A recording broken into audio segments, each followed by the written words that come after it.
अजित पवारांसोबत झालेली युती दुर्दैवी, असंघाशी संघ म्हणतात असा संघ घडला. भाजपच्या गणेश हाके यांचं वक्तव्य. तानाजी सावंतांच्या राष्ट्रवादी टीकेनंतर हाकेंच्या वक्तव्यानं महायुतीत तिढा निर्माण होण्याची शक्यता.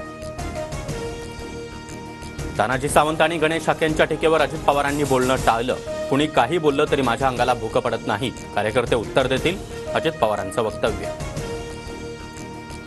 आमच्या पक्षासहित शिंदे गट आणि भाजपच्या कारभाऱ्यांनी विचार करावा, आपल्या लोकांना कमेंट्स करण्यापासून थांबवा, भुजबळांचं माहितीच्या मित्रपक्षातील नेत्यांना आवाहन.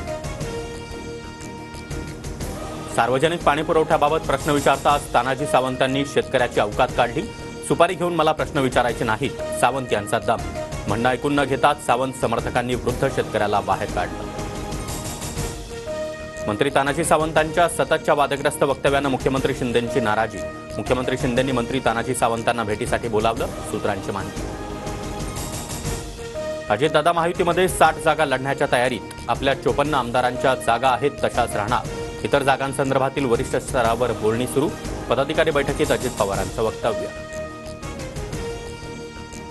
निवडणुका डोळ्यासमोर ठेवून पंतप्रधानांनी राजकीय माफी मागितली. छत्रपती शिवराय आणि वीर सावरकरांची तुलना कदापि होऊ शकत नाही, संजय राऊतांचा हल्लाबोल. पोलिसांची परवानगी नसतानाही महाविकास आघाडीचं जोडे मारो आंदोलनावर ठाम. मालवण पुतळा दुर्घटनेचा निषेध करणार.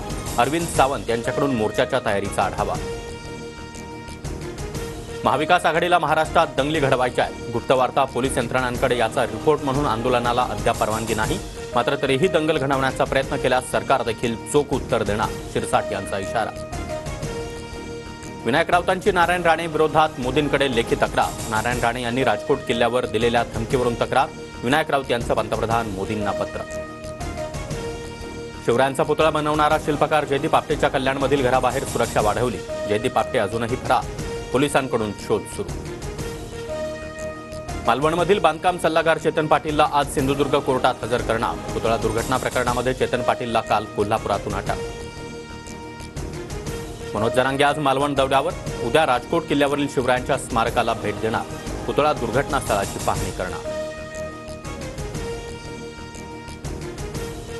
शरद पवारांनी केंद्र सरकारची झेड+ सुरक्षा नाकारली. आपल्याला वेगळ्या सुरक्षेची गरज नसल्याची पवारांची भूमिका, सूत्रांची माहिती.